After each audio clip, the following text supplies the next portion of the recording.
El timbre sonó con una insistencia extraña, un sonido agudo que rasgó la paz de mi tarde de sábado, esa quietud que solo se rompía por el zumbido de las abejas entre mis orquídeas. Al abrir la puerta, el aire pareció escaparse de mis pulmones. Eran ellos, Alejandro y Catalina, mis hijos, de pie en mi umbral, después de 30 años de silencio. No había calidez en sus ojos, ni el anhelo de un reencuentro. Sus miradas recorrían la fachada de mi casa, mi hogar, con una frialdad calculadora, como si estuvieran tasando un objeto, no visitando a su madre. «Mamá», dijo Alejandro, y la palabra sonó hueca, un formalismo vacío. Catalina, a su lado, apenas esbozó una sonrisa tensa, sus ojos ya fijos en el jardín que mi esposo y yo habíamos plantado juntos. Sentí un frío helado recorrer mi espalda, un presentimiento oscuro que me susurró que no habían vuelto por mí, sino por lo que creían que podían tomar de mí. Entraron sin esperar una invitación, sus maletas golpeando el suelo de madera que yo misma enceraba cada semana. No hubo un abrazo, ni una pregunta sobre mi salud, ni una sola palabra que denotara afecto o arrepentimiento por su larga ausencia. Caminaban por mi sala como si fuera un territorio conquistado, sus dedos rozando los muebles, sus murmullos críticos sobre la decoración que no había cambiado en décadas. «Habrá que modernizar todo esto», escuché decir a Catalina en voz baja a su hermano, una frase que me atravesó como un puñal. Yo, Soledad Rivera, a mis 78 años me convertí en una espectadora invisible en mi propia casa, un fantasma entre mis recuerdos mientras mis hijos, dos extraños con mi sangre, planeaban borrar mi vida para construir la suya sobre mis ruinas. La humillación era una brasa ardiente en mi pecho, un dolor sordo y profundo que me ahogaba lentamente. Alejandro se detuvo frente al retrato de su padre, mi difunto esposo, y no vi en su rostro ni una pizca de nostalgia. Su expresión era la de un hombre de negocios evaluando un activo. «La estructura es buena», comentó, dirigiéndose a Catalina, ignorándome por completo. «Pero necesitaremos un buen arquitecto para abrir los espacios. Tu carrera servirá de algo, al menos». Cada palabra era una confirmación de mis peores temores. No estaban allí para sanar viejas heridas, sino para abrirlas aún más, para repartirse los despojos de una vida que ellos habían abandonado hacía mucho tiempo. Me sentí como un mueble viejo, una antigüedad que estorbaba en sus planes de remodelación. El hogar que había construido con amor y sacrificio se reducía a metros cuadrados, a un valor en el mercado inmobiliario. ¿Cómo era posible que la carne de mi carne pudiera mirarme y ver solo ladrillos y cemento? La conversación que siguió fue un torbellino de planes y cifras, un lenguaje ajeno y cruel que profanaba la santidad de mi hogar. Hablaban de vender mis orquídeas, mi pasión y mi sustento, como si fueran simples malezas en el jardín. Discutían sobre qué pared derribar, qué habitación ampliar, todo con una indiferencia pasmosa hacia el hecho de que yo todavía vivía allí, que cada rincón de esa casa guardaba un pedazo de mi alma. Catalina, al menos, tuvo la decencia de parecer incómoda en algunos momentos. Su mirada se cruzaba con la mía fugazmente antes de desviarse hacia el suelo. Pero Alejandro era implacable. Su ambición era un muro de hielo contra el cual mis sentimientos se estrellaban y se hacían añicos. Me senté en mi viejo sillón, el que mi esposo tanto amaba, y me abracé a mí misma, tratando de contener el temblor de mis manos. Fue entonces, en medio de esa tormenta de desprecio, cuando Alejandro cometió el error que encendió la chispa. Se acercó a mí con una sonrisa condescendiente, esa que siempre usaba cuando quería algo, y me puso una mano en el hombro. «Mamá, sé que esto puede ser difícil de entender para ti», comenzó. Su tono paternalista era más insultante que un grito. «Pero ya eres mayor. Esta casa es demasiado grande para ti. Catalina y yo hemos pensado en lo mejor, un lugar más adecuado, un asilo bonito, con gente de tu edad». La palabra asilo resonó en la habitación, un eco siniestro que selló cualquier posibilidad de perdón. Querían despojarme de todo, arrancarme de mis raíces y encerrarme para que no estorbara. El impacto fue tan brutal que por un instante perdí el aliento, sintiendo el suelo desaparecer bajo mis pies. Pero entonces algo cambió dentro de mí. Mientras ellos seguían hablando, repartiéndose mi vida como buitres. Una calma helada se asentó en mi corazón. La mujer frágil y herida que se había encogido en el sillón comenzó a desaparecer, reemplazada por una fuerza que no sabía que aún poseía. Era la resiliencia forjada en 40 años de viudez, la tenacidad de la mujer que había trabajado día y noche para darles un futuro, el mismo futuro que ahora usaban como arma contra mí. Me miré las manos, arrugadas y manchadas de tierra por el trabajo con mis plantas, y vi en ellas no la debilidad de la vejez, sino la fortaleza de una vida de lucha. Levanté la vista y los observé, y por primera vez en horas no sentí dolor, sino una determinación fría y cortante como el acero. Ellos no lo sabían, no podían saberlo. En su arrogancia, me veían como un capítulo cerrado, una reliquia del pasado fácil de descartar. No tenían idea de la mujer que era en realidad, ni de los secretos que esta casa y esta tierra guardaban celosamente. Creían que el juego estaba ganado, que su madre era una anciana indefensa, que podían manipular a su antojo.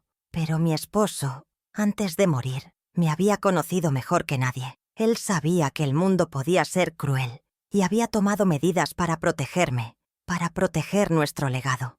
Había una justicia silenciosa esperando su momento, una verdad oculta en un viejo sobre de papel manila que cambiaría el curso de esta historia de una manera que ellos jamás podrían imaginar. Dejé que continuaran con sus planes, que se deleitaran en su codicia. Asentí dócilmente. Incluso esbocé una sonrisa temblorosa para alimentar su confianza. Juega el papel de la anciana ingenua. Soledad, me dije a mí misma.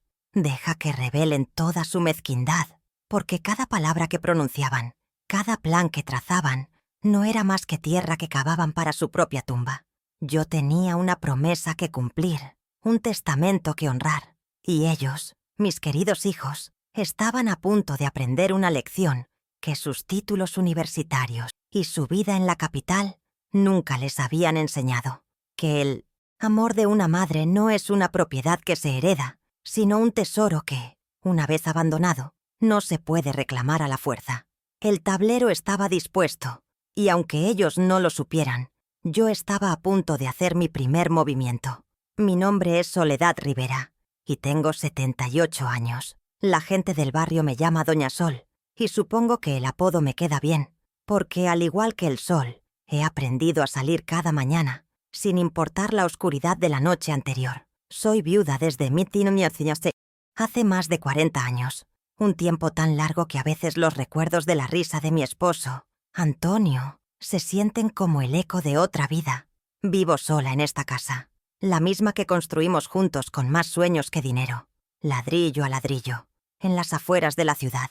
Mi vida es sencilla, marcada por el ritmo lento de la naturaleza y el silencio de los cuartos vacíos. Una rutina que para muchos podría parecer monótona, pero que para mí se había convertido en un refugio, una fortaleza contra el olvido y la soledad que mis propios hijos me habían impuesto como condena. Me sustento con una modesta pensión, lo justo para no pasar apuros, para pagar las facturas y comprar los víveres. Nunca he sido una mujer de lujos. Mi felicidad reside en las cosas simples. El olor a tierra mojada después de la lluvia, el sabor del café recién colado por la mañana, la textura suave de los pétalos de mis flores. He aprendido a encontrar riqueza en la ausencia de necesidades superfluas, una lección que la vida te enseña a la fuerza. Mis manos, aunque ahora lentas y artríticas, todavía son hábiles para coser mi propia ropa y para arreglar las pequeñas cosas que se rompen en la casa. Soy autosuficiente, una palabra que me repito como un mantra cada vez que el peso de los años amenaza con doblegarme. Esta independencia es mi tesoro más preciado, la única herencia que me niego a ceder. Pero mi verdadero sustento, el que alimenta mi alma, y curiosamente también mi bolsillo, proviene de mis orquídeas. Lo que comenzó como una simple afición para llenar las horas vacías tras la muerte de Antonio, se transformó en una pasión devoradora. Construí un pequeño invernadero en el patio trasero, un palacio de cristal donde reino entre mis plantas. Allí, el tiempo parece detenerse. Conozco cada una por su nombre, sus caprichos, la cantidad exacta de luz y humedad que necesitan para florecer. Son seres delicados, pero increíblemente fuertes, como yo. Me enseñaron sobre la paciencia, sobre la belleza que puede surgir de las condiciones más adversas. Cuidarlas es mi ritual, mi meditación, mi forma de seguir creando vida en un hogar del que la vida parecía haberse marchado. Lo que nunca imaginé es que mi amor por estas flores raras se convertiría en algo más. Un día, un coleccionista oyó hablar de mi colección y vino a visitarme. Quedó tan maravillado con una de mis variedades, una Cattleya, de un color azul casi imposible, que me ofreció una suma de dinero que me pareció astronómica. Al principio me negué. Sentía que estaba vendiendo a una de mis hijas, pero luego comprendí que compartir esa belleza y recibir un reconocimiento por mi dedicación era también una forma de honrarlas. Poco a poco, mi nombre se hizo conocido en un círculo muy exclusivo de orquideófilos. Ahora mis plantas viajan a exposiciones y jardines botánicos, y el dinero extra que obtengo me ha permitido vivir con una tranquilidad que mi pensión jamás me habría dado. Es mi pequeño secreto, mi orgullo. A primera vista sé la imagen que proyecto. Una anciana encorvada, de pelo blanco y movimientos pausados. Una mujer frágil, a la que el viento podría derribar.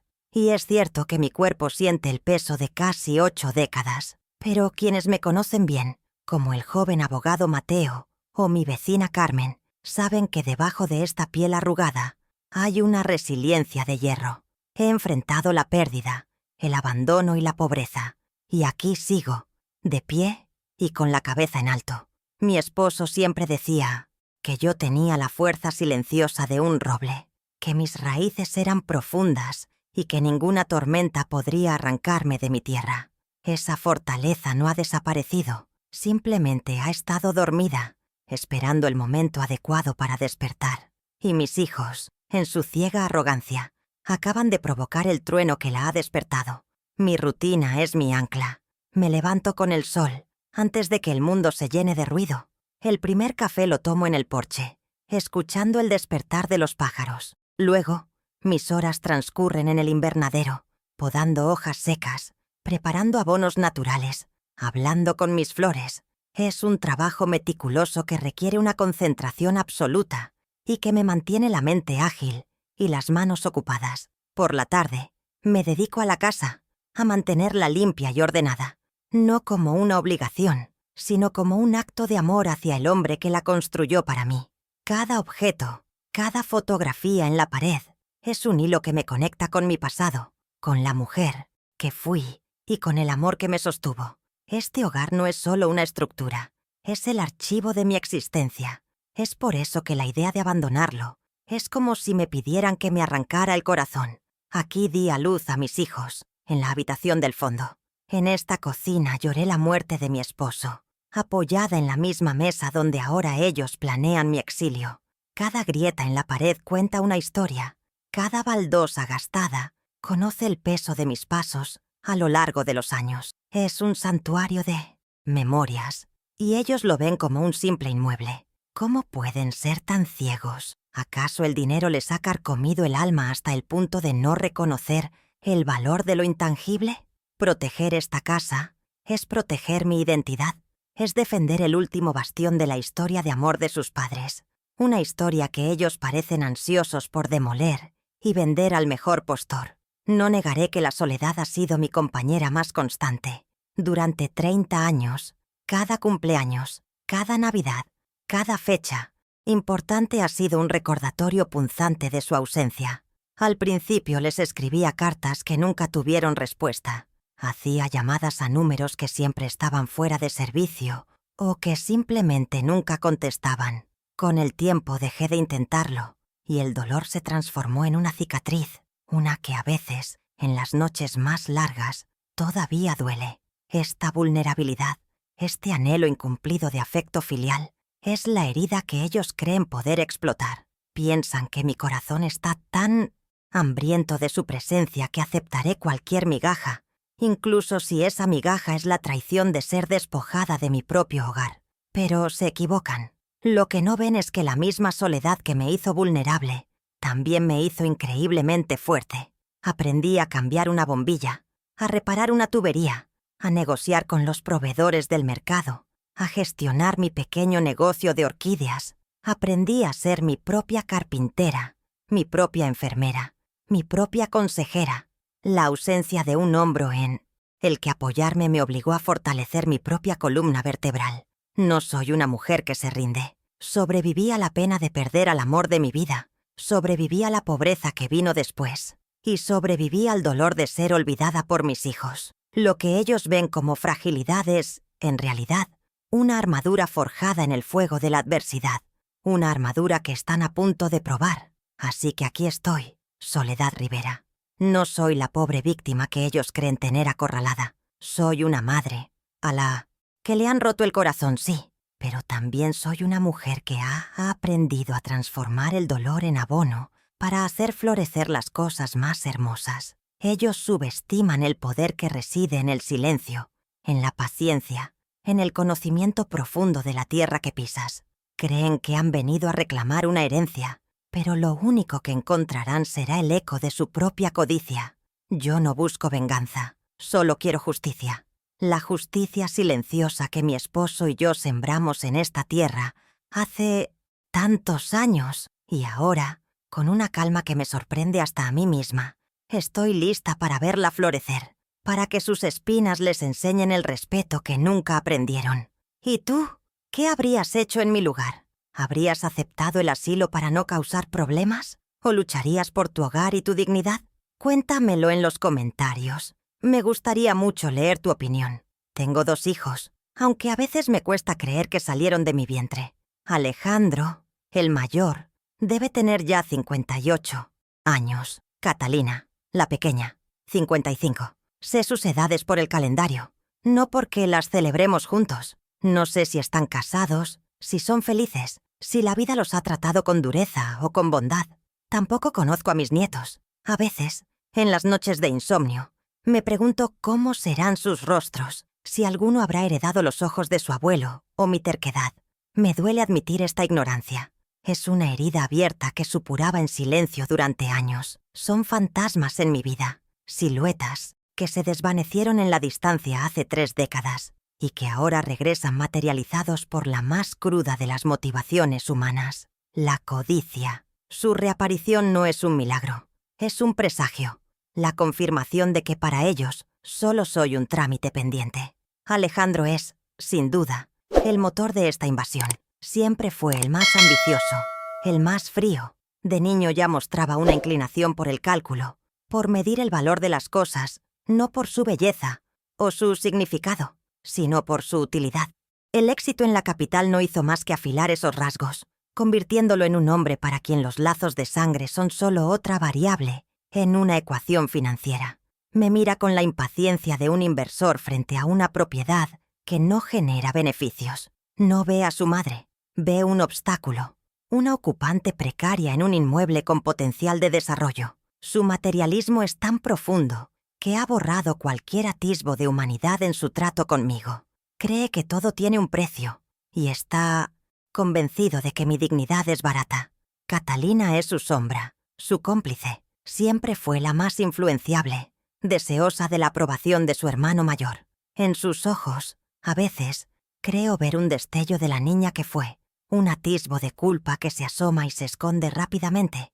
Ella es arquitecta, una profesión que yo misma le ayudé a conseguir con horas interminables de costura, y es esa misma profesión la que ahora usa para planificar la demolición de mi mundo. Se deja arrastrar por la ambición de Alejandro, quizás porque le aterra la idea de quedarse atrás, o tal vez porque la vida en la gran ciudad le ha enseñado que los escrúpulos son un lujo que no puede permitirse. Su debilidad es, en cierto modo, más dolorosa que la crueldad abierta de su hermano, porque en ella todavía queda una semilla de bondad que se niega a germinar. La fractura comenzó, como tantas otras tragedias familiares, con la muerte. Cuando Antonio se fue, el pilar que nos sostenía se derrumbó. Yo quedé a la deriva, en un mar de pena y deudas, y ellos, en lugar de aferrarse al madero que quedaba, decidieron nadar hacia una orilla más prometedora. Se marcharon a la capital con promesas de visitas frecuentes y llamadas semanales. Al principio las llamadas llegaban cada domingo, luego, cada mes. Después, solo en Navidad, con voces apresuradas y excusas de trabajo. Finalmente, ni eso. El silencio se instaló entre nosotros, un muro invisible que ellos construyeron con ladrillos de indiferencia y que yo, con el tiempo, dejé de intentar derribar. Se avergonzaban de sus orígenes humildes, de la madre costurera que había financiado sus alas. Recuerdo una de las últimas conversaciones que tuve con Alejandro, hace quizás 25 años. Lo llamé para su cumpleaños. Me contestó con una voz tensa, casi molesta. Al fondo se oía el murmullo de una fiesta, risas y música elegante. Le pregunté si podía hablar y me dijo: «Mamá, estoy en una reunión importante. Te llamo luego». Ese luego nunca llegó. Fue una pequeña humillación, un desprecio sutil, pero me reveló una verdad devastadora. Mi existencia lo incomodaba.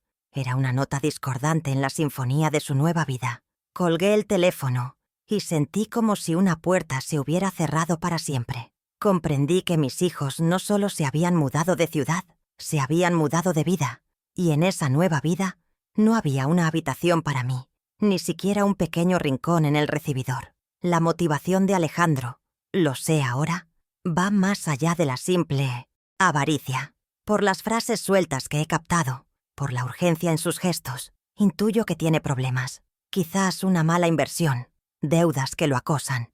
Ve en esta casa, en mi casa, una solución rápida y fácil a sus fracasos financieros. Me subestima. Cree que mi vejez es sinónimo de senilidad, que mi amor de madre es una debilidad que puede explotar a su anto favor. No se da cuenta de que el amor, cuando es traicionado de una forma tan brutal, no desaparece, se transforma, muta en una forma de claridad implacable, una lucidez que te permite ver las intenciones más oscuras detrás de las sonrisas más falsas. Piensa que soy un cordero listo para el sacrificio, sin sospechar que los años me han dado la piel de un lobo. Cuando miro sus rostros adultos, me esfuerzo por encontrar a los niños que crié. Recuerdo a un pequeño Alejandro que lloraba desconsoladamente cuando se le rompía un juguete, y a una Catalina que llenaba la casa de dibujos de flores y castillos. Les leía cuentos por la noche, les curaba las rodillas raspadas, les preparaba su comida favorita cuando estaban tristes. ¿Dónde quedaron esos niños? ¿En qué momento se perdieron en el laberinto de la ambición? Este abismo entre el recuerdo y la realidad es la fuente de mi dolor más profundo. No lloro por la casa, lloro por la pérdida irreparable de mis hijos, por la certeza de que las personas que tengo delante ya no son ellos, sino dos extraños que habitan sus cuerpos y que han venido a profanar la memoria de los niños que alguna vez amé con toda mi alma. La tensión en la casa es casi palpable, una niebla densa y fría que se cuela por debajo de las puertas. Cada comida compartida es un campo de batalla silencioso. Cada conversación está llena de palabras no dichas y de intenciones veladas. Ellos actúan con una falsa solicitud, preguntándome si he tomado mis medicinas o si necesito algo, pero sus ojos siempre están midiendo las paredes, calculando el valor del terreno. No son mi familia, son ocupantes, hostiles esperando el momento de dar el golpe final. Ya no hay espacio para la reconciliación, ni siquiera para el diálogo honesto. Se han posicionado como mis adversarios, y aunque me duela en lo más profundo del alma, no me queda más remedio que aceptar el papel que me han asignado, el de la guardiana de este hogar, la defensora de la memoria de su padre y de mi propia dignidad. Cuando Antonio murió, el mundo se me vino encima. No fue solo el dolor de perder a mi compañero, al amor de mi vida. Fue el pánico helado de encontrarme sola con dos hijos que alimentar y un futuro que se extendía ante mí como un desierto. Tenía 38 años y un abismo a mis pies. Recuerdo las noches de insomnio, abrazada a la almohada que aún conservaba su olor, preguntándome cómo iba a lograrlo. No había tiempo para el luto prolongado. Mis hijos necesitaban comer, necesitaban ropa, necesitaban seguir yendo a la escuela. Así que sequé mis lágrimas, guardé mi dolor en el rincón más profundo de mi corazón y me puse a trabajar. La supervivencia se convirtió en mi único horizonte, y por ellos estaba dispuesta a caminar sobre brasas si era necesario. Cada amanecer era una batalla que debía ganar.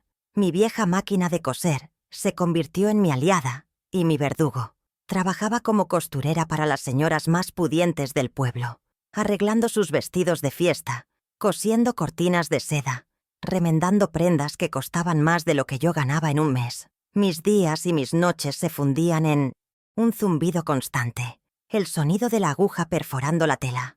La vista se me fue cansando, y pronto necesité gafas para poder enhebrar el hilo. Mis dedos estaban permanentemente pinchados, pequeños puntos rojos que eran el mapa de mi esfuerzo. Mientras Alejandro y Catalina dormían, yo seguía cosiendo a la luz de una pequeña lámpara, luchando contra el sueño, con la espalda hecha un nudo de tensión. Todo para que a la mañana siguiente tuvieran un plato de comida caliente sobre la mesa. Pero la costura no era suficiente. Para cubrir todos los gastos, especialmente los libros y materiales escolares, tuve que buscar otro trabajo. Comencé a lavar ropa para otras familias. Era un trabajo brutal, agotador. Mis manos se agrietaban y sangraban por el contacto constante con el agua fría y la lejía. Pasaba horas de pie, inclinada sobre la batea, frotando sábanas y camisas, hasta que mis brazos temblaban de agotamiento. El olor a jabón y a humedad se impregnó en mi piel, en mi ropa, en mi pelo. Era un trabajo humilde, invisible, de esos que la gente prefiere no ver. Pero cada moneda que ganaba era una pequeña victoria, un paso más para asegurar que mis hijos tuvieran las oportunidades que yo nunca tuve.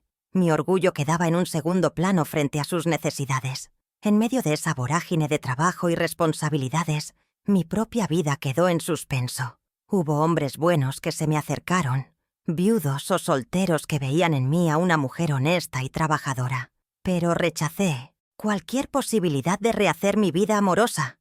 Mi corazón le pertenecía a Antonio, y mi tiempo y mi energía les pertenecían a mis hijos. No podía permitirme dividir mi atención, ni arriesgarme a que un padrastro no los tratara con el amor que merecían. Así que renuncié a la compañía, a un abrazo en las noches frías, a una conversación adulta al final del día. Me convertí en madre a tiempo completo, un sacrificio silencioso que ellos, en su juventud, probablemente nunca notaron. Mi único anhelo era verlos crecer y convertirse en personas de bien.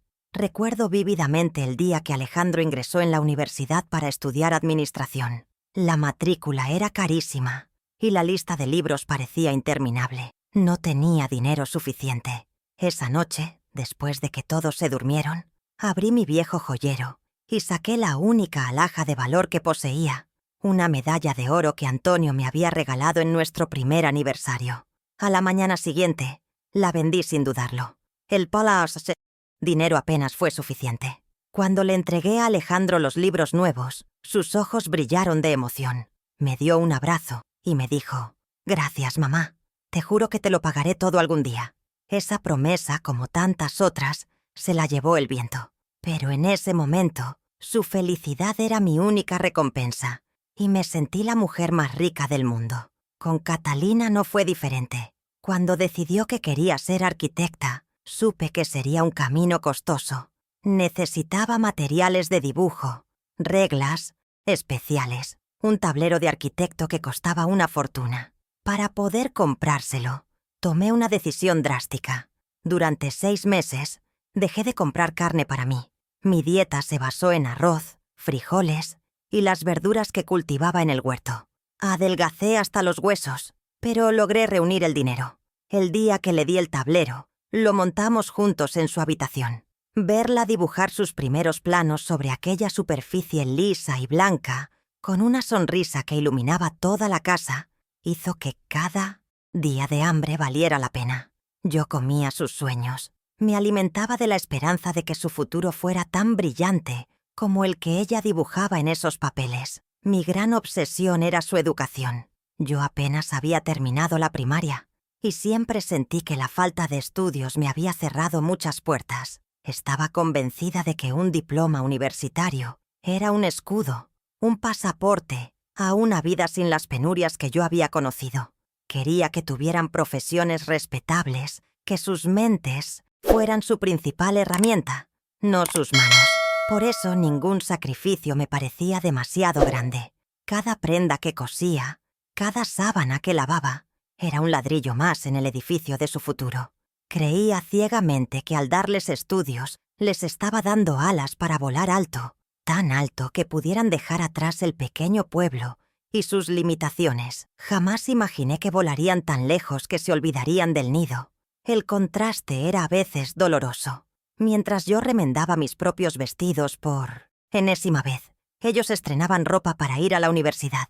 Mientras mis manos estaban ásperas y encallecidas, las suyas sostenían libros y calculadoras. Yo les construí un puente hacia el éxito con las astillas de mi propia vida, y ellos lo cruzaron sin mirar atrás. Y yo me alegraba por ellos. De verdad que sí, su éxito era mi éxito. Pero una pequeña parte de mí, la parte más humana y egoísta, a veces se preguntaba si alguna vez entenderían la magnitud de lo que había hecho, si alguna vez se detendrían a pensar en la madre que se quedaba atrás, envejeciendo en silencio, cuyo mayor lujo era comprar un corte de tela nuevo para hacerse un delantal. ¿Y qué recibí a cambio de una vida entera de renuncias? Al principio, gratitud.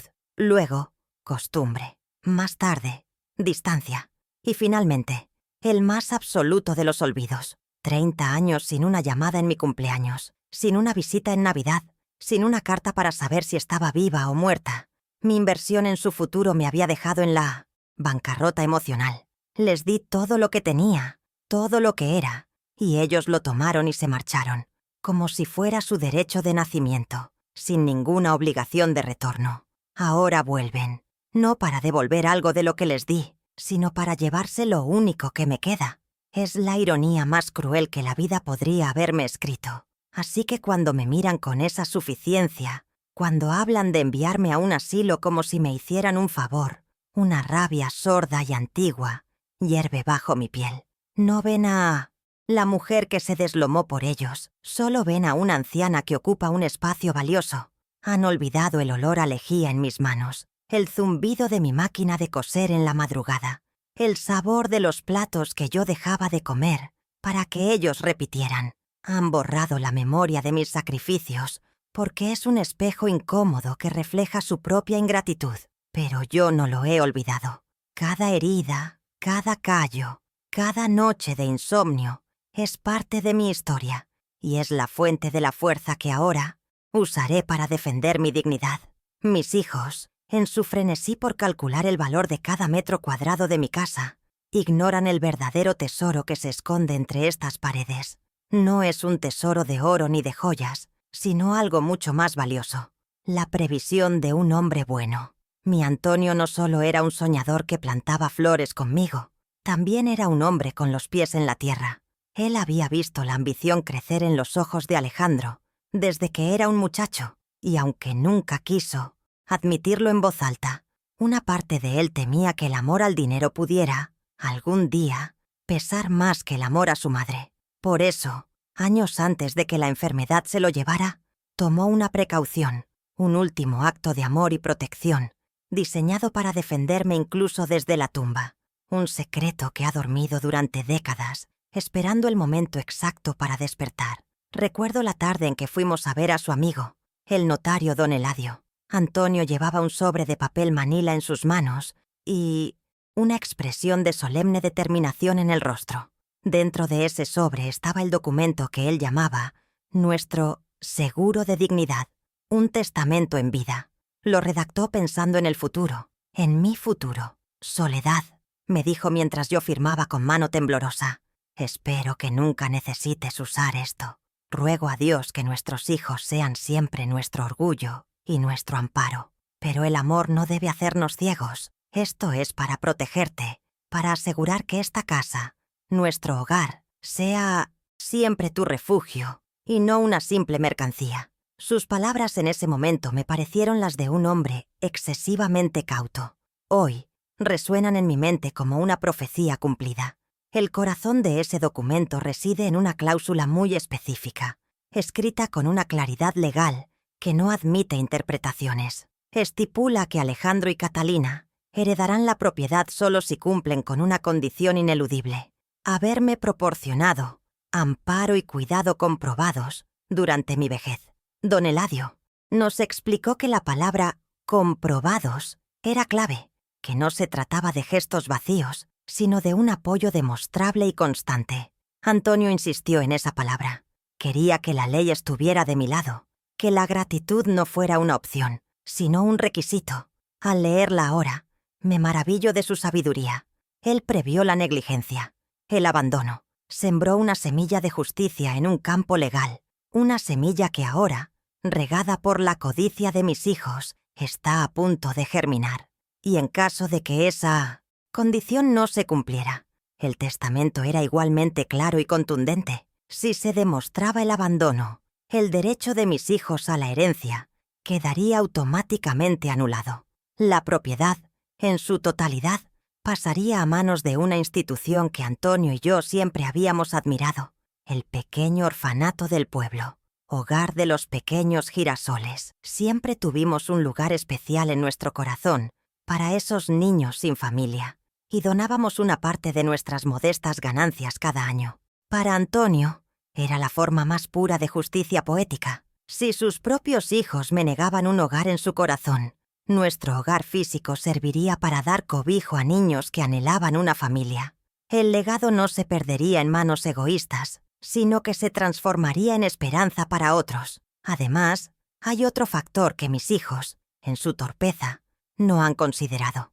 Creen que el valor de la casa es moderado, suficiente para resolver los apuros de Alejandro. Pero no saben lo que yo sé.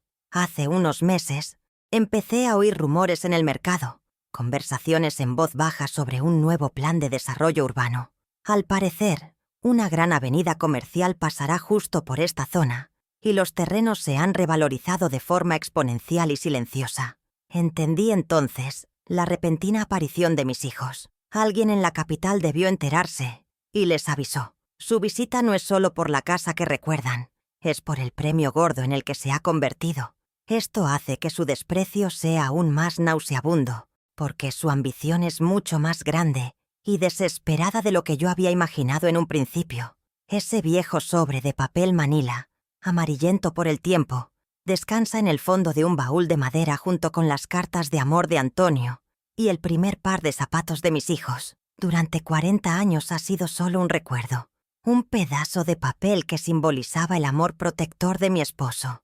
Pero ahora se ha transformado. Es mi escudo, mi arma, la llave que cerrará la puerta a su avaricia y abrirá una ventana a mi liberación. Ellos caminan por la casa haciendo inventario de lo que creen que es suyo, sin saber que el verdadero título de propiedad no se basa en la sangre, sino en el amor y el respeto. Y mientras ellos planean cómo despojarme, yo planeo en silencio cómo revelar la verdad. Todavía no. Esperaré al momento perfecto, al escenario adecuado, para que la lección sea inolvidable. Los días que siguieron a su llegada se convirtieron en una lenta y dolorosa tortura psicológica, una campaña de desgaste diseñada para romper mi espíritu. La primera mañana, entré a mi propia cocina y los encontré actuando como si fueran los dueños. Alejandro frunció el ceño al probar mi café, quejándose de que estaba demasiado amargo, mientras Catalina abría y cerraba los armarios con impaciencia, preguntando dónde guardaba el azúcar, como si yo fuera una empleada doméstica. Estas cocinas antiguas acumulan tanta grasa, son tan poco higiénicas, comentó Alejandro al aire, pero la indirecta me golpeó directamente en el pecho. Me sentí una extraña en mi propio santuario, el lugar donde había preparado miles de comidas con amor. De repente todo lo mío era viejo, inadecuado, sucio. Al día siguiente, Catalina sacó una cinta métrica y comenzó a tomar medidas de la sala, del comedor, de los pasillos. Su voz era profesional y distante, discutiendo con Alejandro sobre las posibilidades estructurales del espacio. Si derribamos esta pared, dijo, señalando el muro de mi dormitorio, podríamos crear una suite principal con vestidor y vistas al jardín. Hablaban de mi habitación, del lugar donde duermo, donde sueño, donde lloro mis penas, como si ya estuviera vacía, como si yo ya no existiera. No me pedían permiso, ni siquiera me incluían en la conversación. Era una anulación completa de mi presencia, una demostración de poder que me dejaba sin aliento por su crueldad. Simplemente me senté en mi sillón, invisible, mientras ellos diseñaban el plano de mi desaparición. La humillación pronto trascendió las paredes de mi casa. Una mañana, Alejandro insistió en llevarme al banco. El pretexto era noble. «Mamá, queremos ayudarte a organizar tus finanzas, asegurarnos de que todo esté en orden». Una vez allí, frente a la joven cajera que me conoce de toda la vida, intentó persuadirme para que lo añadiera como cotitular en mi cuenta de ahorros. Su tono era suave y razonable, pero sus ojos tenían un brillo duro. La cajera me miró con preocupación, creando un momento de tensión silenciosa. Con una calma que no sentía, me negué cortésmente. Dije que era una decisión importante y que necesitaba tiempo para pensarla. La ira reprimida en el rostro de Alejandro fue mi respuesta. Había perdido una batalla y sabía que me lo haría pagar, y me lo hizo pagar. El viaje de vuelta en el coche fue un infierno de silencio tenso. En cuanto entramos en casa, la tormenta estalló. Alejandro me acusó de ser terca, desconfiada y, lo peor de todo, desagradecida. «Estamos sacrificando nuestro tiempo para venir a ayudarte desde la capital, y tú nos tratas como a ladrones», gritó, su voz retumbando en la pequeña sala. Catalina lo apoyaba con asentimientos y miradas de reproche. Era una manipulación experta, diseñada para hacerme sentir culpable por proteger lo que era mío. Intentaban invertir los papeles, presentándose como hijos abnegados y a mí como una anciana difícil, que no apreciaba su preocupación. La injusticia de la acusación me quemaba la garganta, dejándome sin palabras para defenderme de tal distorsión de la verdad. Pocos días después, comenzaron a invadir mis recuerdos de forma física. Catalina, con el pretexto de organizar y despejar, empezó a vaciar mis estanterías. Vi con horror cómo metía mis queridas figuritas de porcelana, regalos de Antonio a lo largo de los años, en una caja de cartón polvorienta. «Esto es solo cacharrería, mamá. Recarga mucho el ambiente», dijo con una sonrisa condescendiente. De repente, sus manos torpes dejaron caer la figurita de una pastora, mi favorita, que se hizo añicos en el suelo. «Oh, qué pena», murmuró, con una disculpa tan vacía como sus promesas. No era solo una figurita rota, era un pedazo de mi historia, destrozado por su indiferencia. Lloré en silencio en mi habitación, no por el objeto, sino por la brutalidad del gesto. La agresión se extendió a mi vida social. Mi buena vecina Carmen vino a visitarme, como hacía cada semana, trayendo un trozo de su famoso pastel de manzana. Alejandro y Catalina la recibieron con una frialdad que helaba el aire. La trataron como a una intrusa, respondiendo a sus preguntas amables con monosílabos. Y entonces, delante de mi amiga, comenzaron a sembrar la duda sobre mi estado mental. «Mamá a veces se olvida de las cosas», dijo Catalina con una falsa mirada de preocupación. «Por eso estamos aquí, para asegurarnos de que esté bien cuidada». Estaban construyendo una narrativa, pintándome como una anciana senil e incompetente ante los demás para justificar sus acciones. Carmen me miró, y en sus ojos vi una mezcla de compasión y alarma. La ofensiva continuó con una crueldad metódica. Una tarde, Alejandro llegó a casa con una pila de folletos satinados y los extendió sobre la mesa del comedor. Eran catálogos de residencias para la tercera edad. Con un entusiasmo macabro, comenzó a describir las virtudes de cada uno. Clases de yoga, tardes de bingo, asistencia médica 24 horas. «Mira este, mamá. El Hogar del Sol. Dorado. Tiene piscina climatizada», exclamó, como si me ofreciera unas vacaciones de lujo. Su dedo señaló las fotos de ancianos sonrientes. Una imagen tan falsa y cruel que sentí náuseas. No me estaban ofreciendo un futuro mejor. Me estaban mostrando el catálogo de mi prisión, el lugar donde querían almacenarme para que dejara de ser un problema. La confirmación de su engaño llegó una noche, cuando los escuché hablar por teléfono en el pasillo. La puerta estaba entreabierta y la voz de Alejandro llegaba clara y nítida. Estaba hablando con un agente inmobiliario. «Sí, la propiedad estará disponible pronto», decía con seguridad. «Mi madre está completamente de acuerdo. De hecho, está muy ilusionada con la idea de mudarse a un sitio más pequeño y manejable. Podemos empezar los trámites cuando quieras». La desfachatez de su mentira me dejó petrificada. Estaba vendiendo mi casa, mi vida, a mis espaldas, presentándome como una cómplice feliz de mi propio destierro. En ese momento, cualquier pequeña esperanza que me quedara de que hubiera algo de bondad en ellos se extinguió para siempre. Mi pequeño invernadero, mi refugio sagrado, tampoco escapó a su escrutinio. Catalina encontró el cuaderno donde anoto meticulosamente las ventas de mis orquídeas, un registro de mi trabajo y mi independencia. Lo hojeó con una mueca de desdén. «¡Qué sumas tan insignificantes!», se burló. «Mamá, no tienes que preocuparte por este pequeño pasatiempo por más tiempo. Cuando vendamos la casa, Alejandro y yo nos encargaremos de todo. Tendrás una buena asignación». Su comentario fue un ataque directo a mi orgullo, a la única actividad que me hacía sentir útil y valorada. Redujo mi pasión, mi arte, a una simple minucia, a un hobby de anciana que ellos, en su infinita generosidad, me permitirían abandonar. Querían despojarme no solo de mi hogar, sino también de mi propósito. Para reforzar su imagen de hijos preocupados, decidieron invitar a cenar a un viejo amigo de la familia, Don Ricardo, un hombre influyente en el pueblo. La cena fue una obra de teatro. Se mostraron atentos, serviciales, llenándome el plato, preguntándome constantemente si estaba cómoda. Contaron historias de su infancia, convenientemente editadas para parecer una familia feliz y unida. Hablaron de su difícil decisión, de volver para cuidar de su querida madre. Yo jugué mi papel, sonriendo y asintiendo, pero por dentro sentía que me ahogaba. La hipocresía era tan densa que se podía cortar con un cuchillo.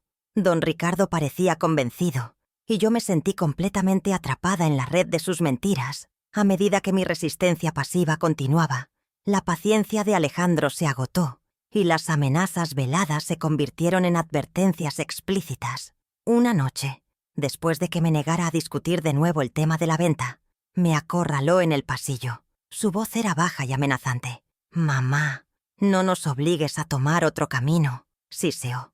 «No quisiéramos tener que hacerlo, pero si sigues siendo tan irracional, podríamos solicitar a un juez que te declare incapacitada para tomar tus propias decisiones. Un informe médico sería fácil de conseguir». La amenaza de quitarme mi propia autonomía, de declararme loca ante la ley, fue el golpe más bajo y cruel. Ya no se trataba solo de la casa, se trataba de anularme como persona, de robarme mi propia mente. El punto de inflexión llegó un sábado por la tarde. Los encontré en el viejo taller de Antonio, un pequeño cobertizo al fondo del jardín, que yo mantenía intacto, como un santuario. Estaban revolviendo sus herramientas, abriendo cajas, buscando claramente algo. «¿Qué hacen aquí?», pregunté, y por primera vez mi voz no tembló. Sonó afilada como un cuchillo. Alejandro levantó la vista, sin un ápice de vergüenza. «Buscamos la escritura de la propiedad, mamá, solo para poner los papeles en orden». Su frialdad ante la profanación de un lugar tan sagrado para mí fue la última gota. Estaban buscando el título de propiedad para arrebatármelo. La guerra ya no era fría, se había vuelto declarada y frontal. Decididos a arrinconarme, ejecutaron su acto final de humillación pública.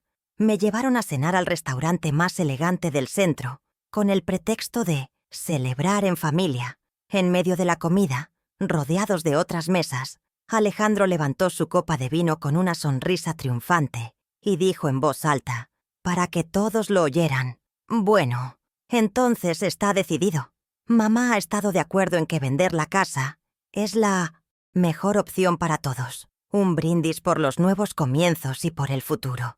Catalina chocó su copa con la de él, sonriéndome. Me quedé helada, con la copa en la mano. Todos en las mesas cercanas nos miraban. Querían atraparme, crear un consenso público basado en una mentira, para que me fuera imposible negarme después. Esa noche, de vuelta en la soledad de mi cuarto, la rabia y el dolor dieron paso a una claridad absoluta. Habían intentado todo: la manipulación emocional, el aislamiento social, el menoscabo de mi independencia, las amenazas legales y la humillación pública. Habían subestimado mi resistencia, pero sobre todo, habían subestimado mi amor propio. Ya no quedaban lágrimas que llorar. La mujer asustada y herida había muerto esa noche en aquel restaurante. En su lugar, Había nacido una guerrera. Ya no se trataba de defender una casa, sino de reclamar mi vida, mi historia y mi dignidad. La partida de ajedrez había terminado. Ahora comenzaba la batalla. Y yo, Soledad Rivera, estaba lista. Sabía exactamente cuál era mi siguiente movimiento. Aquella noche, tras la humillación pública en el restaurante, algo se rompió dentro de mí. O quizás algo se soldó para siempre. No lloré. Me senté en el borde de mi cama, en la oscuridad de mi cuarto, y sentí una calma que nunca antes había experimentado. Era el silencio que sigue a la tormenta más violenta, la quietud de un campo de batalla después de que el último soldado ha caído. El dolor, esa brasa ardiente que me había consumido durante días, se había enfriado hasta convertirse en un trozo de hielo en mi pecho.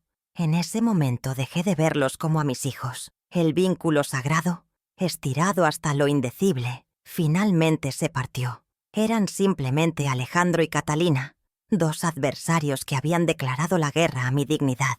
Y yo, Soledad Rivera, por primera vez en mi vida, acepté la batalla sin reparos, sin esperanza de reconciliación. Dejé de implorar amor y decidí exigir respeto.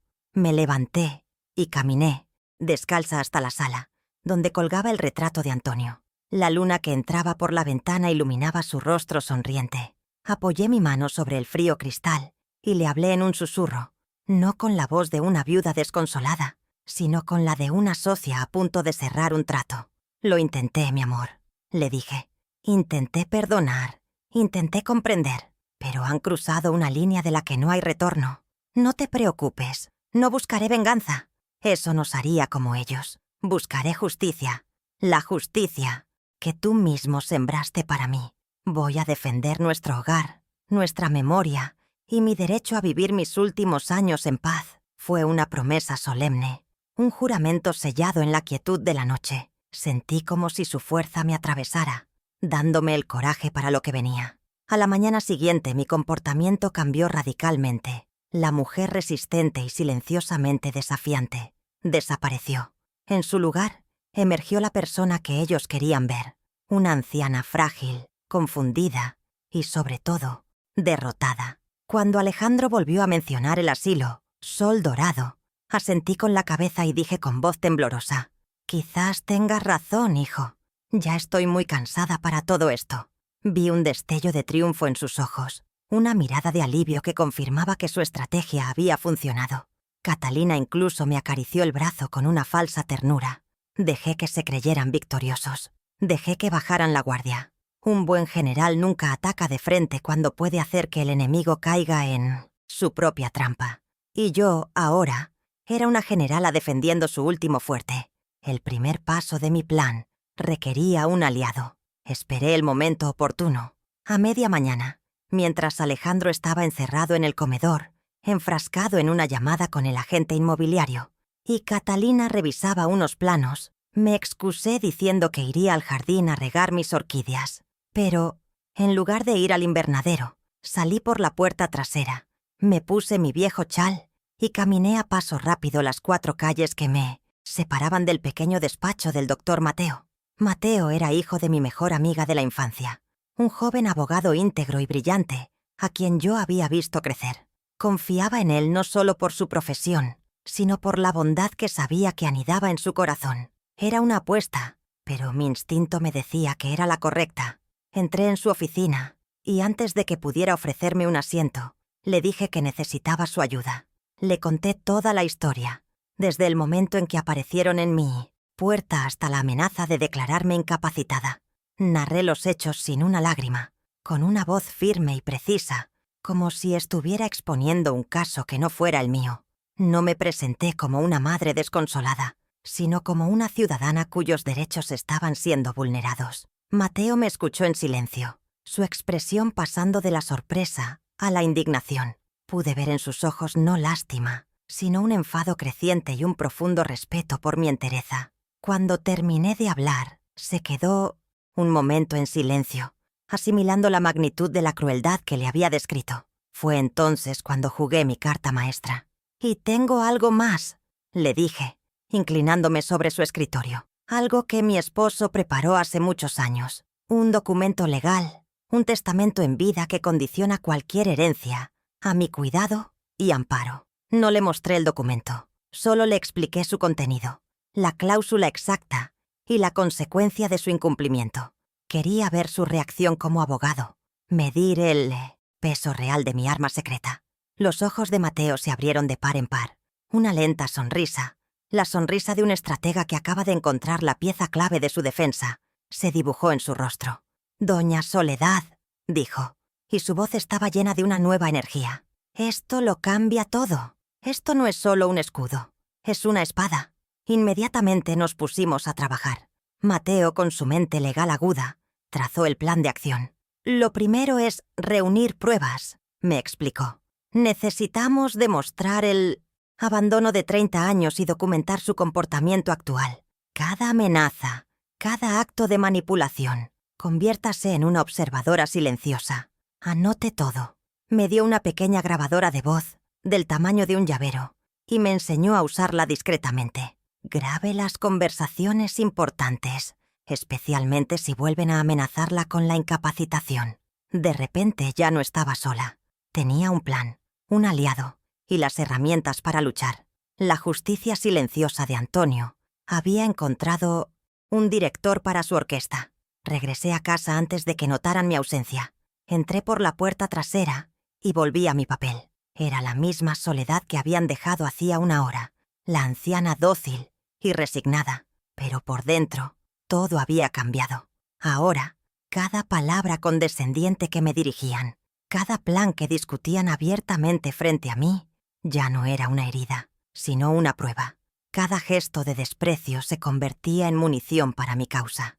El juego había cambiado de nivel. Ellos seguían jugando al ajedrez, moviendo sus piezas con arrogancia, sin saber que yo había cambiado de tablero y ahora jugaba a la guerra. Y en mi guerra, la paciencia y el silencio eran mis armas más letales. Mi venganza no sería un grito, sería el susurro de la ley cayendo sobre ellos como una sentencia. Continué con mi actuación, convirtiéndome en la sombra de la mujer que era. Para mis hijos, yo era un caso cerrado, una anciana que finalmente había aceptado su destino. Fue entonces cuando decidí que era hora de la primera mini-revelación, una pequeña grieta en el muro de su arrogancia. Con una voz temblorosa y deliberadamente confusa, me acerqué a Catalina. «Hija», le dije, «antes de que empaquen mis cosas, mis orquídeas, un hombre, un tal señor de la Fuente, me dijo una vez que debería tasarlas para el seguro. Quizás deberíamos llamarlo, para que no se dañe nada de valor en la mudanza». La idea de que algo allí pudiera tener valor real les pareció absurda, pero la palabra seguro y valor activó su codicia.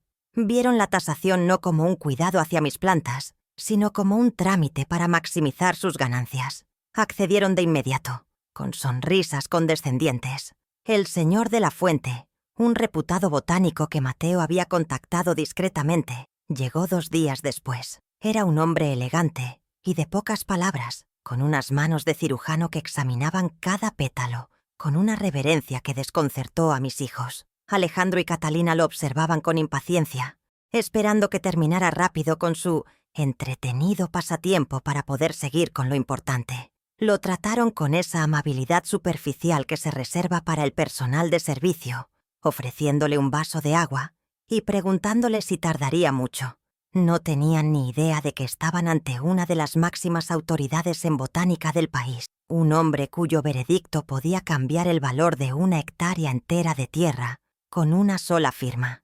El experto se tomó su tiempo, ignorando por completo la tensión en el ambiente. Recorrió el invernado en silencio, anotando en una libreta. Se detuvo un largo rato frente a mi Cattleya azul, la joya de mi colección. Murmuró términos en latín, ajustándose las gafas, completamente absorto.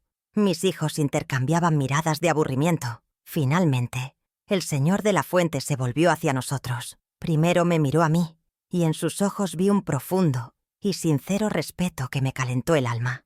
Luego, su mirada se posó sobre Alejandro y Catalina, fría y profesional. Se aclaró la garganta y se preparó para dar su dictamen, como un juez a punto de leer una sentencia que cambiará la vida de los acusados para siempre. La colección es excepcional, comenzó, su voz resonando en el silencio. Pero la Cattleya violacea, Sueño Azul, es, sencillamente, una pieza de museo. Es un híbrido único, no registrado, basado en las subastas internacionales y el interés de coleccionistas privados. Solo esta planta tiene un valor de mercado conservador de... Hizo una pausa dramática. 80.000 euros. El silencio que siguió fue absoluto, roto solo por el zumbido de una abeja. Luego dio una cifra total para la colección que era casi el doble del valor que ellos estimaban para la casa. «Doña Soledad», concluyó dirigiéndose a mí, «es usted una leyenda en nuestro círculo. Es un honor haber visto su trabajo». Las mandíbulas de mis hijos estaban literalmente en el suelo. El pasatiempo inútil de su madre valía una fortuna. Yo, manteniendo mi papel, solo pude llevarme una mano a la boca y decir con un hilo de voz: «Cielo santo». No tenía ni idea. Siempre pensé que eran solo flores bonitas. Esta pequeña victoria fue inmensamente dulce. No solo había ganado un punto, sino que había cambiado sutilmente la dinámica de poder. Ya no era solo una anciana que ocupaba una propiedad. Ahora era la dueña de un activo biológico de gran valor. Su codicia, lejos de aplacarse, se intensificó. Ahora me miraban de otra manera, con un nuevo tipo de avidez en sus ojos. No era respeto. Era el cálculo de un depredador que descubre que su presa es más valiosa de lo que pensaba.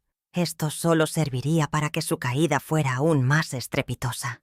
Me encantaría saber si alguna vez te pasó algo parecido, si alguien subestimó algo que tú valorabas mucho y luego se llevó una gran sorpresa. Cuéntamelo en los comentarios. Me dará fuerzas para seguir contándote mi historia.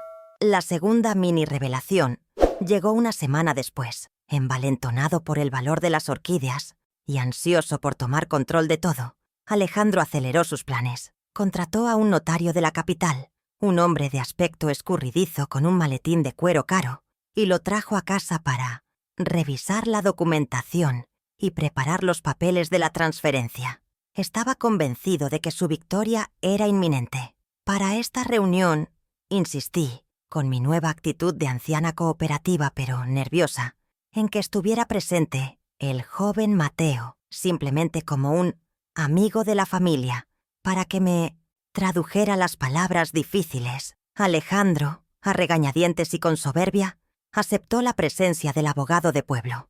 La escena se desarrolló en mi mesa del comedor, la misma donde había servido miles de cenas familiares. El notario de Alejandro desplegó los planos y la escritura de la propiedad con un aire de superioridad. Explicaba los procedimientos con una jerga legal rápida, diseñada para intimidar y confundir. Yo asentía, fingiendo no entender nada. A mi lado, Mateo revisaba los papeles con una lupa, interpretando a la perfección su papel de ayudante bien intencionado. Alejandro observaba, impaciente, cruzado de brazos, esperando el momento de la firma. El ambiente estaba cargado de una tensión palpable. Era el asalto final a mi fortaleza, y ellos creían tener todas las armas de su lado. Mientras el notario hablaba, Mateo frunció el ceño de repente, como si acabara de descubrir algo. Interrumpió al hombre con suma cortesía. «Disculpe, señor notario», dijo, señalando una pequeña inscripción casi ilegible en el margen de la escritura original. «¿Qué significa esta anotación? Parece hacer referencia a un anexo». El notario echó un vistazo rápido y, con un gesto de desdén, lo desestimó. «Bah, eso debe ser una nota de registro antigua, sin relevancia jurídica actual. Procedimientos de hace 50 años». Pero Mateo no cedió. «Con todo respeto», insistió, «la nota menciona específicamente un documento de cláusula condicional y cita el nombre de un notario, un tal Don Eladio. ¿Verificó usted los archivos de anexos en el registro público?» El rostro del notario de la capital cambió de color. Tartamudeó, visiblemente incómodo. No lo creí necesario. Esos archivos rara vez se consultan. La bomba había sido lanzada, no con una explosión, sino con un susurro. La mención de una cláusula condicional y el nombre de Don Eladio, un hombre conocido en el pueblo por su rectitud, quedaron flotando en el aire. Alejandro, que no entendía los detalles, sí entendió la palabra condicional y vio el pánico en el rostro de su propio notario. Se dio cuenta de que había un obstáculo, un fantasma legal que no había previsto. Por primera vez desde que habían llegado, la confianza de Alejandro se resquebrajó, dejando a la vista una fina capa de miedo. El poder en la habitación había cambiado de manos. Mateo, con una lógica impecable y una calma desarmante, se dirigió a ambos notarios. «Creo que todos estaremos de acuerdo», dijo, «en que no se puede proceder con ninguna transferencia hasta que este documento anexo sea localizado y su contenido, sea cual sea debidamente analizado. Actuar de otra forma sería una imprudencia legal grave». El notario de Alejandro, ansioso por salvar su reputación, asintió vigorosamente. La reunión se disolvió en un caos de excusas y balbuceos. La victoria era mía. Había logrado detener su avance sin revelar mi arma, sembrando la duda y la confusión en su propio campo. El golpe final estaba cada vez más cerca, y ahora ellos caminaban a ciegas hacia mi trampa. Frustrados y acorralados por el fantasma de la cláusula condicional, Alejandro y Catalina decidieron que la única salida era una emboscada final. Organizaron una reunión familiar en mi propia sala, una puesta en escena para doblegar mi voluntad de una vez por todas. Invitaron a su notario, a un nuevo agente inmobiliario de aspecto rapaz y, para añadir una capa de presión social, a don Ricardo, el viejo amigo de la familia, a quien ya habían engañado. El ambiente era irrespirable, una mezcla de tensión y falsa cordialidad. Me sentaron en mi sillón como a una reina a punto de ser destronada. Rodeada de los arquitectos de mi capitulación, sentía sus miradas sobre mí, esperando el momento de lanzarse sobre la presa herida. Pero yo no era la presa, era la cazadora que los había guiado pacientemente hasta el centro de mi trampa. Alejandro tomó la palabra, su voz impostada con un tono de falsa solemnidad. Habló de la importancia de la familia, de la necesidad de tomar decisiones difíciles por mi propio bien, y desestimó el obstáculo legal como un viejo papeleo sin importancia que solo retrasa lo inevitable. El agente inmobiliario desplegó un contrato de venta sobre la mesita de centro, y el notario acercó una pluma estilográfica. «Mamá, esto es solo un acuerdo de intenciones», dijo Alejandro, deslizando el papel frente a mí. «Firma aquí, para que podamos empezar a mover las cosas por ti». Me puso la pluma en la mano. Sus dedos estaban fríos. El momento había llegado. Era ahora o nunca. El aire se espesó, y todos los ojos se clavaron en mi mano temblorosa. Justo cuando la punta de la pluma rozó el papel, el timbre sonó, nítido y autoritario. Todos se sobresaltaron. Antes de que nadie pudiera reaccionar, la puerta se abrió y apareció el doctor Mateo. Vestía un traje impecable, y su expresión era serena, pero con un filo de acero. «Buenas tardes», dijo con una calma que desarmó la tensión. «Disculpen la interrupción. Soledad me pidió que la acompañara, solo para asegurarme de que comprende todos los términos legales». Alejandro se puso de pie de un salto, su rostro una máscara de furia. «Esto es un asunto familiar», espetó, pero Mateo no se inmutó. «Precisamente», respondió con suavidad, «y por eso es crucial que los derechos de su madre estén completamente protegidos». Su presencia legitimó mi defensa, y ante los testigos, Alejandro no tuvo más remedio que dejarlo pasar. El notario de la capital, visiblemente nervioso, intentó tomar el control. «Joven, los documentos están en perfecto orden», dijo con arrogancia. Mateo sonrió levemente. «Me alegra oír eso», contestó, «porque entonces no habrá problema en revisar un último documento que he traído conmigo». De su maletín de cuero sacó un viejo sobre de papel manila, el mismo que había guardado durante 40 años. «Creo que encontré el anexo al que se refería la escritura», anunció. Colocó el sobre la mesa. En el centro, de todos, el color amarillento, el sello lacrado roto. Todo en él gritaba antigüedad y verdad. Vi una chispa de un recuerdo lejano en los ojos de Alejandro. Una confusión que pronto se convertiría en pánico. El corazón de la trampa estaba finalmente a la vista. «Con su permiso», dijo Mateo, y comenzó a leer. Su voz era clara y resonante, la de un hombre acostumbrado a hablar en tribunales. Leyó la introducción formal, identificando el documento como el testamento en vida de Antonio Rivera. fechado y notariado por don Eladio. La sala quedó en un silencio sepulcral. Catalina se llevó una mano a la boca y Alejandro palideció. Don Ricardo se inclinó hacia adelante, su rostro una mezcla de sorpresa y fascinación. No estaban escuchando la lectura de un simple papel. Estaban asistiendo a la exhumación de una promesa, a la voz de un hombre muerto que volvía para proteger a su esposa y dictar la justicia que en vida siempre había defendido. Cada palabra era un clavo más en el ataúd de su codicia. Entonces, Mateo llegó a la cláusula central. Hizo una pausa, miró directamente a Alejandro y a Catalina y leyó con una dicción implacable. Por la presente, lego esta propiedad a mis 2 hijos, Alejandro y Catalina Rivera, con la condición estricta e ineludible de que hayan proporcionado amparo y cuidado comprobados a mi amada esposa, Soledad Rivera, durante su vejez. Enfatizó cada sílaba de cuidado comprobados. El impacto de esas palabras fue como una detonación silenciosa. La condición no era una sugerencia, era una sentencia. El legado no era un derecho, era un premio que debían haberse ganado. Y todos en esa habitación, especialmente ellos, sabían que no habían hecho absolutamente nada para merecerlo. La verdad, simple y brutal, acababa de caer sobre la mesa. Antes de que pudieran articular una protesta, Mateo continuó con la ofensiva. Una condición que lamentablemente no se ha cumplido, afirmó, su tono ahora el de un fiscal. Abrió una carpeta y comenzó a exponer las pruebas. Tenemos aquí un registro que demuestra la ausencia total de contacto durante 30 años, el testimonio jurado de la señora Carmen, su vecina, el informe del intento de tomar control de sus cuentas bancarias y, lo más grave, una grabación de voz donde el señor Alejandro amenaza a su madre con iniciar un proceso de incapacitación legal para despojarla de sus bienes. Cada prueba era un golpe de martillo, demoliendo su fachada de hijos preocupados y exponiendo la cruda realidad de su abandono y sus malas intenciones. Y entonces llegó el golpe de gracia. Mateo volvió a tomar el testamento.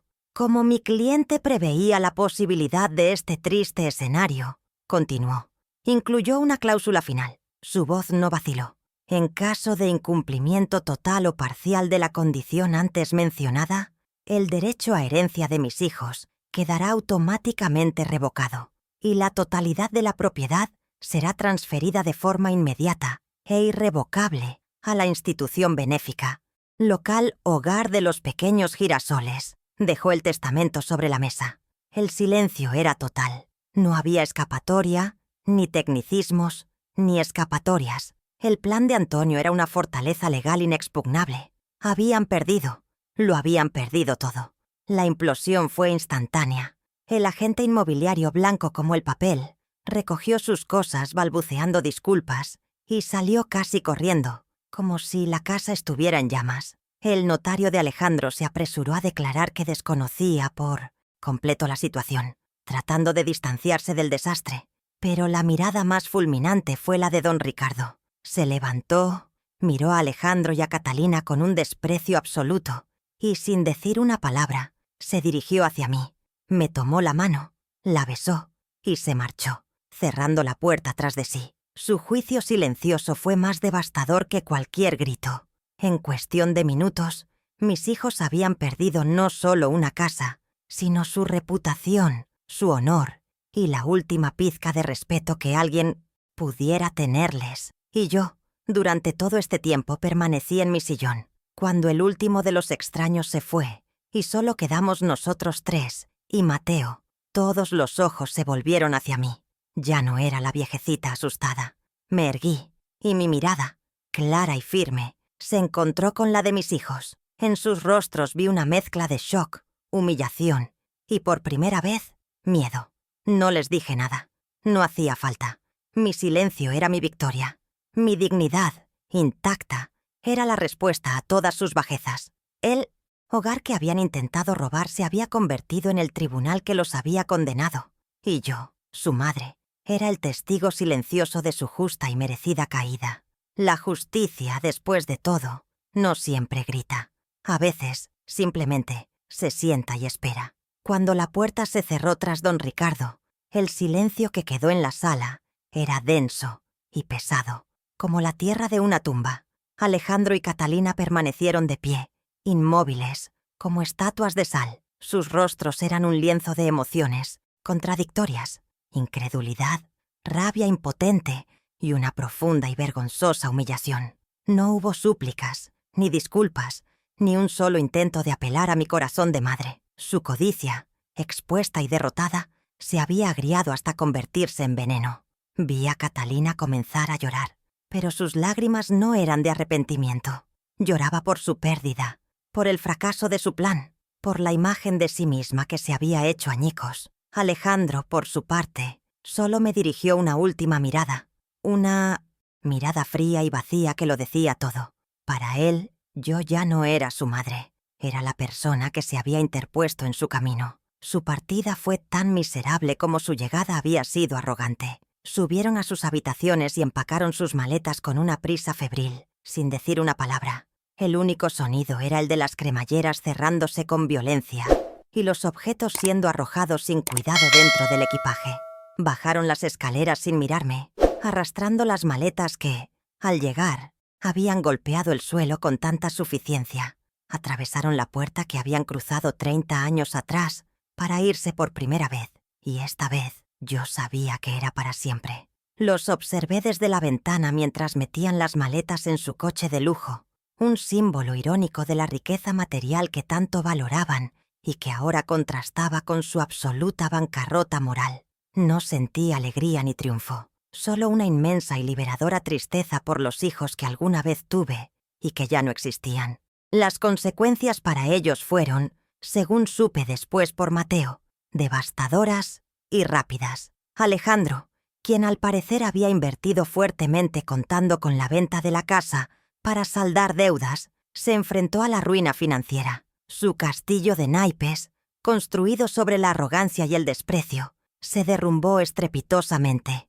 Catalina, por su parte, no solo perdió su herencia, sino que también vio cómo su relación con su hermano, unida solo por el interés común, se desintegraba en un cruce de acusaciones y reproches. Perdieron la casa, el inesperado tesoro de las orquídeas y, lo que es más importante, perdieron el último puente que los conectaba con un pasado honorable. Su ambición los había llevado a tal apostar todo lo que tenían, y el resultado fue que lo perdieron absolutamente todo. Pero sus pérdidas más significativas no fueron materiales, fueron simbólicas y, por tanto, irreparables. La historia de su humillación, contada con discreción pero con detalle, por un indignado don Ricardo, se extendió por el pueblo. Quedaron marcados para siempre como los hijos ingratos, los buitres que volvieron solo para devorar los restos. Perdieron su reputación y, con ella, la máscara de éxito y respetabilidad que tanto se habían esforzado en construir. Se convirtieron en una fábula con moraleja, un cuento de advertencia sobre la soberbia y la falta de gratitud. Fueron desheredados no solo de una propiedad, sino de la historia familiar, borrados del legado de honor y trabajo que sus abuelos y sus padres habían construido. Esa fue su verdadera condena.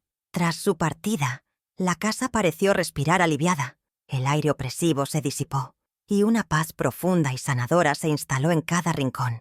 Yo misma me sentí más ligera, como si me hubiera quitado un peso de encima que ni siquiera sabía que llevaba.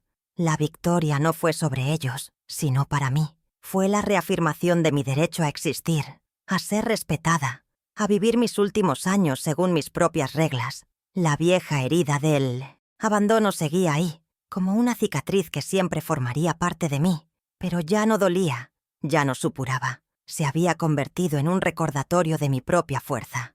La mujer frágil y triste había dado paso a una matriarca serena, dueña absoluta de su hogar, de su vida y de su paz interior. Mi vida floreció de nuevo, a la par de mis orquídeas. Con una parte del dinero obtenido por la venta de algunos ejemplares, hice pequeñas reformas en la casa, no para cambiarla, sino para cuidarla. Reparé el tejado, pinté la fachada de su color original y restauré el viejo taller de Antonio, convirtiéndolo en un pequeño museo de sus herramientas y sus recuerdos. Mis días volvieron a su ritmo tranquilo, pero ahora enriquecidos por una nueva red de afectos. Mateo se convirtió en el nieto que nunca tuve, y mi amistad con Carmen y otros vecinos se hizo más fuerte. Mi hogar dejó de ser un refugio contra la soledad para convertirse en un centro de vida, un lugar donde el cariño y el respeto eran la única moneda de cambio. No hubo reconciliación, ni siquiera hubo un intento. Entendí que el perdón solo tiene sentido cuando hay arrepentimiento, y en sus corazones no había espacio para nada más que el resentimiento por su fracaso. Romper el lazo de forma definitiva no fue una decisión fácil, pero fue la más sana. Fue un acto de amor propio, la elección de mi paz mental por encima de una obligación de sangre que se había vuelto tóxica. Hay puertas que, una vez cerradas, deben permanecer así para proteger lo que queda dentro, y yo había decidido proteger mi santuario. Mi historia con ellos había terminado, y aunque el final fue doloroso, también fue necesario para poder empezar a escribir mi propio y último capítulo en paz. Unas semanas más tarde, me reuní con Mateo en su despacho. Con una serenidad que me llenaba de orgullo, firmé mi nuevo testamento. Mantuve la voluntad de Antonio, no como una obligación, sino como una elección propia y gozosa.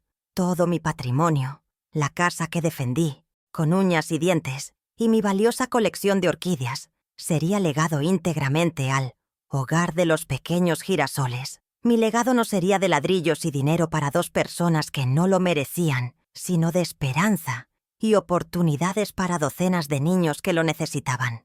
La justicia silenciosa de mi esposo se había cumplido, y yo, su compañera, había sido su fiel ejecutora.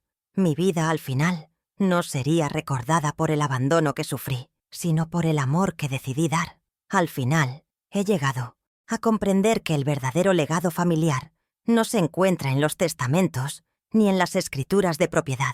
No está en las casas que construimos ni en el dinero que acumulamos. La auténtica herencia es invisible a los ojos de los codiciosos. Reside en los valores que se transmiten de generación en generación, como semillas que viajan en el viento. Es el respeto por el trabajo duro, la honestidad en nuestros actos y la gratitud hacia quienes nos dieron la vida. Mis hijos vinieron buscando un tesoro material, sin darse cuenta de que habían tirado por la borda, hacía mucho tiempo, la fortuna más grande que jamás poseyeron, el honor de pertenecer a una familia decente. Creyeron que podían heredar paredes, cuando lo único que valía la pena era heredar los cimientos morales que ellos mismos habían dinamitado. Mi lucha me enseñó que la dignidad no tiene precio, pero sí un valor incalculable. Es el último tesoro que nos queda cuando todo lo demás parece perdido, especialmente en la vejez, cuando el mundo intenta convencernos de que ya no somos útiles. Mis hijos vieron mi dignidad como un obstáculo, una pequeña molestia en su camino hacia la riqueza. Estaban dispuestos a pisotearla, a encerrarla en un asilo, a declararla legalmente inexistente. Pero descubrieron que la dignidad de una persona, y más la de una madre, está hecha de un material más resistente que el acero. Es un muro de contención contra la falta de respeto, y defenderla no es un acto de orgullo, sino el más fundamental de los actos de amor propio. No hay herencia que valga la pena si para recibirla debes vender tu alma. He pensado mucho en la gratitud. El amor de una madre es incondicional. Es cierto, damos sin esperar nada a cambio, pero ese amor no es una carta blanca para el desprecio. El cuidado, el respeto y la compañía en la vejez no son un pago. Son el eco natural del amor que se recibió en la cuna. Son el reconocimiento de que los lazos familiares son un jardín que debe regarse toda la vida, no un campo que se cosecha una sola vez para luego abandonarlo. La ingratitud es la helada que mata las raíces más profundas, y mis hijos, en su largo invierno de 30 años de ausencia, dejaron que su parte del jardín se secara y muriera para siempre. Y un jardín muerto, por muy valiosa que sea su tierra, no produce más que espinas. Así que esta es la lección que me ha dejado mi propia historia. Un hogar no se construye con ladrillos, sino con momentos de amor compartido. Una familia no se sostiene por la sangre, sino por los hilos invisibles del respeto mutuo. Y una vida plena no se mide por las posesiones que logras acumular, sino por la paz que sientes en tu corazón al final del día. Hoy, aquí, en mi casa silenciosa, rodeada del perfume de mis orquídeas y de los recuerdos felices de mi Antonio, me siento infinitamente más rica que ellos. Mi riqueza no se puede tasar, ni vender, ni embargar. Es la tranquilidad de mi conciencia y la certeza de haber hecho lo correcto. Y ese es un patrimonio que ellos nunca podrán arrebatarme. Espero que mi historia te sirva, no como un cuento de venganza, sino como un recordatorio de que debemos honrar a nuestros mayores, no por obligación, sino por la simple decencia humana. La vida da muchas vueltas, y el respeto que siembras hoy será la sombra que te cobije mañana. El amor es el único legado que verdaderamente perdura a través del tiempo. Si esta historia ha tocado tu corazón y crees que puede tocar el de otros, compártela y suscríbete para seguir escuchando las lecciones que la vida, a veces con dureza, se encarga de enseñarnos. Gracias por acompañarme hasta el final.